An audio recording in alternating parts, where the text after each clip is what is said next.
జగద్గురు శ్రీకృష్ణ. నువ్వు మౌనంగా పనిచేసుకుంటూ వెళ్ళు. విజయం నీ గురించి గర్జించి చెప్తుంది. మరణం వచ్చేదాకా సమాధానం దొరకని ఒకే ఒక ప్రశ్న, ఎవరిని నమ్మాలి అని. నువ్వు 100 మందిని సంతోషక పెట్టకపోయినా పర్వాలేదు, కానీ ఒక్కరిని కూడా బాధ పెట్టవద్దు. అలా బ్రతకడమే మంచి వాళ్ళ లక్షణం. ఓడిపోవటం అంటే కోల్పోవటం కాదు, నీకు తెలియని దానిని వెతుక్కోవటం. ఓడిపోయానని బాధపడక మళ్ళీ ప్రయత్నించు, విజయం తప్పక వహిస్తుంది. ఇతరులను బాధ పెట్టడం నీటిలో రాయి వేసినంత సులువు, వారిని తిరిగి మామూలు స్థితికి తేవటం ఆ రాయిని వెతికి తీసుకొచ్చినంత కష్టం. అందుకే ఎవరిని బాధ పెట్టకుండా ఉండాలి. తగ్గి బ్రతుకు, కానీ తలదించుకొని బ్రతకవద్దు.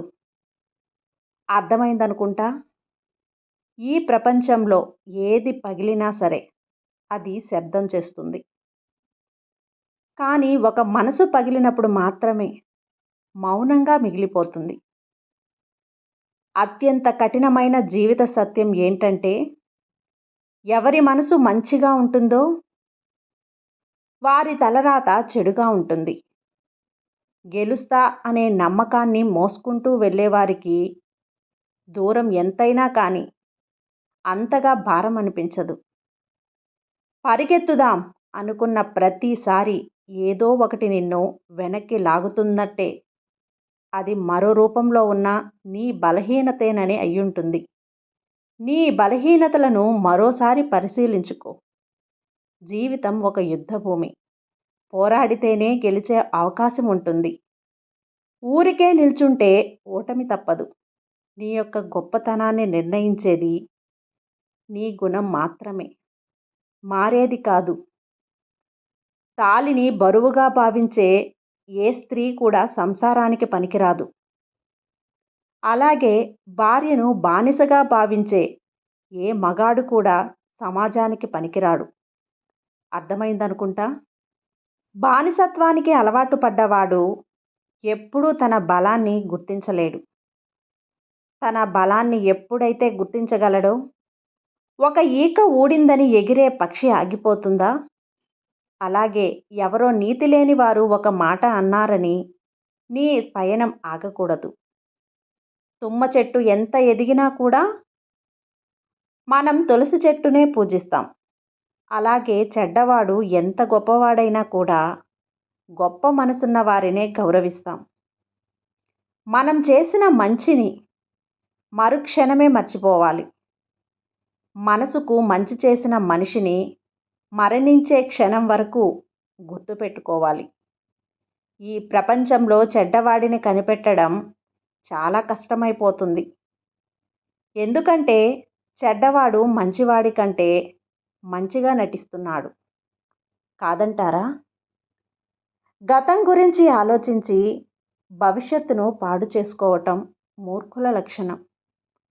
ఓపిక పట్టేవాడు ఎప్పుడూ ఓడిపోడు. ఒక్కసారి ఓపిక పట్టి చూడు. నీ జీవితం నీకు చాలా నేర్పిస్తుంది. పూర్వపు రోజుల్లో మనుషులు రాళ్లతో నిప్పు పుట్టించేవారట. ఇప్పటి రోజుల్లో మనుషులు మాటలతో ఏకంగా తగలబెట్టేస్తున్నారు. తీయటి నీరు నింపుకున్న బావి మౌనంగా ఉంటుంది. ఉప్పు నీటితో ఉన్న సముద్రం మాత్రం ఎప్పుడూ గర్జిస్తూ ఉంటుంది. అలాగే అజ్ఞాని అరుస్తాడు, జ్ఞాని మౌనంగా ఉంటాడు.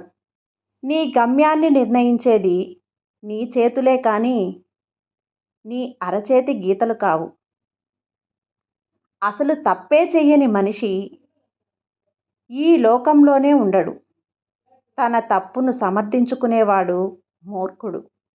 ఇతరుల తప్పును వేలెత్తి చూపేవాడు అత్యంత మూర్ఖుడు. చేసిన తప్పులు సరిదిద్దుకునేవాడు మాత్రమే ఉత్తముడు. ఆ విధంగా అనబడతాడు.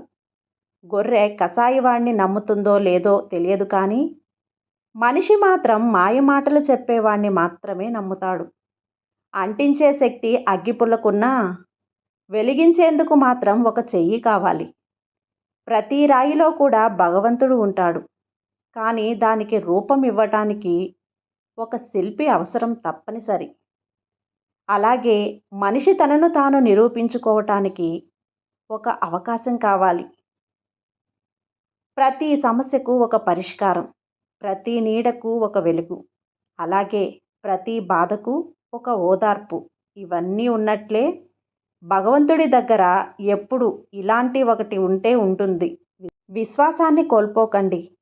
ఒక ఆలోచన మనల్ని నిద్రపోనివ్వట్లేదు అంటే అది ఎంత మనం సాధించాల్సిందైనా అయి ఉండాలి, లేదా బాధించేదైనా అయి ఉండాలి. పొగిడి నిన్ను పాడు చేసేవాడి కంటే నీ మంచి కోరి నిన్ను దండించేవారే మేలు. నిన్ను గౌరవించే వారిని గౌరవించు. అలాగే నిన్ను అవమానించే వారిని కూడా గౌరవించు. నీ గౌరవం మరింత రెట్టింపు అవుతుంది. జాగ్రత్త. మాట్లాడే మాట జాగ్రత్త.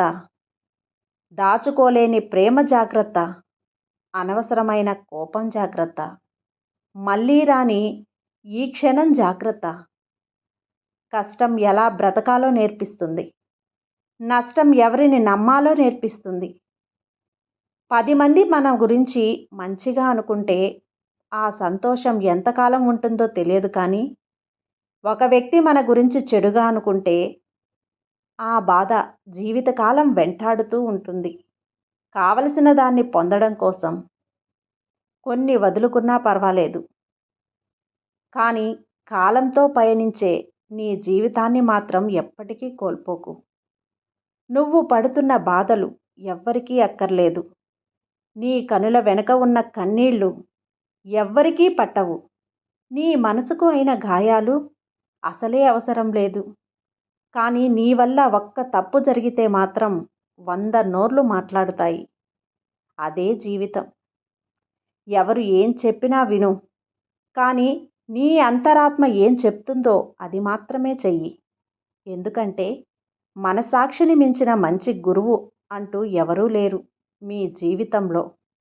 నిన్ను ప్రేమించే మొదటి వ్యక్తిగా నువ్వే ఉండు.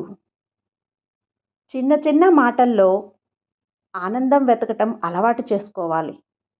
ఎందుకంటే పెద్ద పెద్ద మాటలు జీవితంలో చాలా అరుదుగా చోటు చేసుకుంటాయి.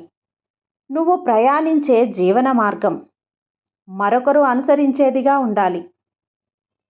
మాటలైనా నీళ్ళైనా పారబోయటం చాలా తేలిక, కానీ తిరిగి తీసుకురావటం అసాధ్యం.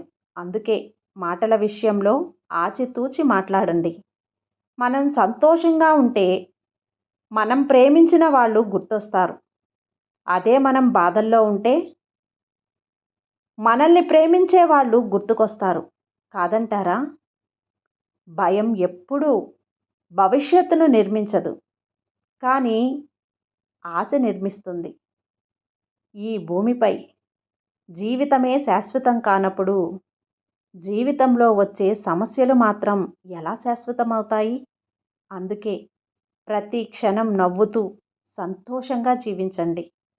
ప్రతి క్షణం మంచి కోసం బ్రతికే ప్రపంచమంతా మీకు స్నేహితులే. ప్రతి క్షణం చెడు కోసమే బ్రతికే ఈ ప్రపంచంలో ప్రతి మూల మీకు శత్రువులే. అర్థమైందనుకుంటా. సమయం నీది కానప్పుడు మౌనమే ఉత్తమం. మౌనంతో ఎన్నో గెలవచ్చు, అలాగే ఎన్నో సాధించవచ్చు. మీదైన సమయం కోసం వేచి ఉండండి. డబ్బును చూసి దగ్గరకు చేరే బంధువులు, అందాన్ని చూసి కలిగే ప్రేమ, అవసరం కోసం కలుపుకునే స్నేహం ఎన్నటికీ శాశ్వతం కాదు. మీతో ఎవరు మాట్లాడకపోతే అది వాళ్ళ తప్పు. మీరే ఎవరితో మాట్లాడకపోతే అది మీ తప్పు. నీ మనసును నువ్వు అదుపు చేసుకోకపోతే అదే నీకు ప్రధాన శత్రువుగా మారుతుంది. ఎదగాలి అంటే ఓర్పుగా ఉండటం నేర్చుకోవాలి. గెలవాలి అంటే ఓటమిని ఒప్పుకోవటం నేర్చుకోవాలి. సర్దుబాటు లేకుంటే జీవితంలో ఏదీ సంపూర్ణం కాదు. మీ జీవితంలో ఎవరు ఎప్పుడు వచ్చారు అన్నది ముఖ్యం కాదు. ఎలాంటి పరిస్థితుల్లోనైనా సరే మీతో ఎవరుంటారు అనేదే ముఖ్యం. కొంతమంది మాటలను గమనిస్తూనే ఉండు. నీకంటూ గర్జించే రోజు ఒకటి వస్తుంది. అప్పుడు ఎవరినీ వదలకు. జాగ్రత్తగా ఉండండి. అలాగే ధైర్యంగా ఉండండి. ఈ మంచి మాటలన్నీ మీకు నచ్చాయనే అనుకుంటున్నాను. నచ్చితే లైక్ చేయండి. వీడియోని షేర్ చేయండి. అలాగే సబ్స్క్రైబ్ చేసుకోండి.